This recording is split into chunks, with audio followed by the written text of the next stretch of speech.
দক্ষিণ গুৱাহাটী সাৰ্বজনীন দুৰ্গা উৎসৱ কমিটিৰ দ্বাৰা আয়োজিত আমাৰ গোসানী ঘাটত আজি বিজয়া দশমী আমি কাৰ্যসূচী অনুষ্ঠিত কৰিছোঁ। আজি ইয়াত আমি বিশেষভাৱে আমাৰ বিশেষ কাৰ্যসূচী আমাৰ ৰাৱণ বধ কাৰ্যসূচী, এই ৰাৱণ দা কাৰ্যসূচী আমাৰ উদযাপন কৰা হ'ব কিছু সময় পিছতে। আৰু ইয়াত তাৰ আগে আমাৰ এখন ৰাৱণ বধ ভাওনা অনুষ্ঠিত কৰা হ'ব। আমাৰ ইয়াত লোকাৰণ্য হৈ পৰিছে গোটেই আমাৰ ঘাট গোসানী ঘাটটো।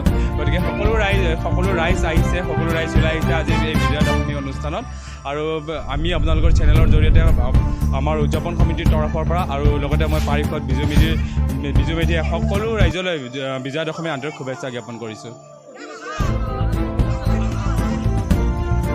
হয়, যথেষ্ট সংখ্যক দৰ্শক ভক্তপ্ৰাণ ৰাইজৰ ইয়াত আগমন হয়, কিন্তু এইবাৰ অকণমান এটা কনফিউজন আছে, যিহেতুকে দুদিনীয়া আমাৰ এইবাৰ দশমী কাৰ্যসূচীটো আমাৰ বিসৰ্জন কাৰ্যসূচীটো দুদিনীয়া হোৱাৰ বাবে কিছু মানুহখিনি অকণমান কনফিউজনত আছে। লগতে সেইকাৰণে অকণমান এইবাৰ ভক্তপ্ৰাণ ৰাইজৰ উপস্থিতিটো অকণমান খেৰেঙা হোৱা দেখিছে। তথাপিও কিন্তু যথেষ্ট সংখ্যক মানুহ আমাৰ ভক্তপ্ৰাণ ৰাইজ ইয়াত উপস্থিত হৈছে।